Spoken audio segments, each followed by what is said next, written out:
Hello friends, welcome to my channel. ఈరోజు వీడియోలో instant oats ఇడ్లీని ఎలా తయారు చేసుకోవాలో చూద్దామండి. ఇడ్లీలు అయితే చాలా మెత్తగా ఉంటాయండి. రోజు చేసుకునే ఇడ్లీ ప్లేస్లో ఈ ఇడ్లీని ఒకసారి ట్రై చేయండి, చాలా బాగుంటాయి. ఇక లేట్ చేయకుండా ఈ ఇన్స్టెంట్ ఓట్స్ ఇడ్లీని ఎలా ప్రిపేర్ చేసుకోవాలో వీడియోలోకి వెళ్ళి చూసేద్దాము. స్టవ్ పైన కడాయి పెట్టి దానిలోకి 1 కప్పు వరకు ఓట్స్ని వేసుకోవాలి. ఫ్లేమ్ని లోలో పెట్టి నిదానంగా ఓట్స్ని వేయించుకోండి. మరి ఎక్కువగా ఓట్స్ని వేయించేసేయకండి. 2-3 నిమిషాలు ఓట్స్ని వేయించుకుంటే సరిపోతుంది. ఓట్స్ని 2-3 నిమిషాలు వేయించుకున్న తర్వాత చేత్తో పట్టుకొని చూడండి, క్రిస్పీగా అవుతాయి. ఇలా క్రిస్పీగా అయిన తర్వాత ఫ్లేమ్ని ఆఫ్ చేసేయండి. ఇలా క్రిస్పీగా అయిన తర్వాత ప్లేట్లోకి తీసుకొని చల్లారనివ్వండి. ఓట్స్ని ప్లేట్లోకి తీసుకున్న తర్వాత అదే ప్యాన్లో 1/2 కప్పు వరకు బొంబాయి రవ్వని వేసుకోండి. సుజీ రవ్వ అంటారు కదా, ఆ రవ్వ అండి. ఈ బొంబాయి రవ్వని కూడా 2-3 నిమిషాలు లో ఫ్లేమ్లో వేయించండి, సరిపోతుంది. బొంబాయి రవ్వని కూడా 2-3 నిమిషాలు లో ఫ్లేమ్లో వేయించిన తర్వాత ప్లేట్లోకి తీసుకొని పూర్తిగా చల్లారనివ్వండి.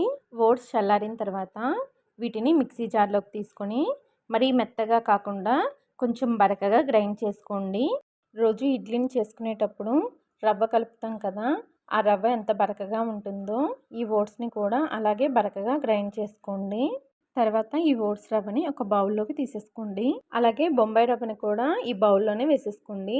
తర్వాత ఒక చిన్న క్యారెట్ని తురుముకొని వేసుకుంటున్నాను. అలాగే చిన్న ముక్కలుగా కట్ చేసిన కొన్ని బీన్స్, ఒక పచ్చిమిరపకాయ, 1 ఇంచు అల్లాన్ని కచ్చా పచ్చగా గ్రైండ్ చేసి తీసుకున్నాను. చిన్నగా కట్ చేసిన గుప్పెడు కొత్తిమీర, 1/2 కప్పు వరకు పెరుగును కూడా వేసుకోండి. రుచికి తగినంత ఉప్పు, 1/2 టీ స్పూన్ వంట సోడా, కొంచెం కొంచెంగా వాటర్ని వేసుకుంటూ నార్మల్గా ఇడ్లీ పిండిని ఎలా కలుపుకుంటామో ఆ విధంగా ఈ పిండిని కూడా కలుపుకోండి. వాటర్ని ఒకేసారి పోసేసుకోకండి, కొంచెం కొంచెంగా వాటర్ని పోసుకోండి.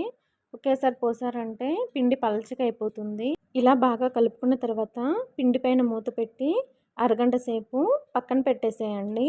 అరగంట తర్వాత చూపిస్తాను, చూసారు కదా, పిండి కొంచెం గట్టిపడి ఉంది. ఇప్పుడు పిండిని ఒకసారి బాగా కలుపుకోండి. ఇలా బాగా కలుపుకున్న తర్వాత మళ్ళీ ఇంకొంచెం వాటర్ని వేసుకొని ఇడ్లీ పిండి కన్సిస్టెన్సీలో కలుపుకోండి. చూసారు కదా, ఈ విధంగా పిండిని బాగా కలుపుకోవాలి. మనకి ఇడ్లీ పిండి రెడీ అయిపోయింది కదా. ఇప్పుడు ఇడ్లీ ప్లేట్లకి కొద్దిగా నెయ్యి రాసి తీసుకోండి. తర్వాత మనం ప్రిపేర్ చేసిన ఇడ్లీ పిండిని మీకు ఎన్ని ప్లేట్లు కావాలంటే అన్ని ప్లేట్లు వేసుకోండి. ఇప్పుడు ఇడ్లీలని ఉడికించడం కోసమని ఇడ్లీ పాత్రలో 1.5 గ్లాస్ వరకు నీళ్లు పోసుకొని ఇడ్లీ ప్లేట్లను పెట్టి మూత పెట్టి 15 నిమిషాలు మీడియం ఫ్లేమ్లో ఇడ్లీలని ఉడికించండి. 15 నిమిషాలు ఇడ్లీలు ఉడికిన తర్వాత మీకు చూపిస్తున్నాను, చూసారా, చక్కగా ఉడికినాయండి. ఇప్పుడు ఇడ్లీలని వెంటనే తీసేయకండి, 5 నిమిషాలు పక్కన పెట్టి ఇడ్లీలని తీయండి. ఇడ్లీలు చూసారా ఎంత చక్కగా వచ్చాయో. ఇడ్లీలు అయితే చాలా సాఫ్ట్గా చాలా బాగున్నాయండి. ఈ ఇడ్లీలని ఏ చట్నీతో సర్వ్ చేసుకున్నా టేస్ట్ చాలా బాగుంటుందండి. ఒక ఇడ్లీని తుంచి చూపిస్తున్నాను, చూసారు కదా ఎంత సాఫ్ట్గా ఉందో. ఓకే అండి, ఈ ఇడ్లీ రెసిపీ కనుక మీకు నచ్చినట్లయితే నా ఛానల్ని లైక్ చేసి, షేర్ చేసి, సబ్స్క్రైబ్ చేసుకోండి. Thanks for watching.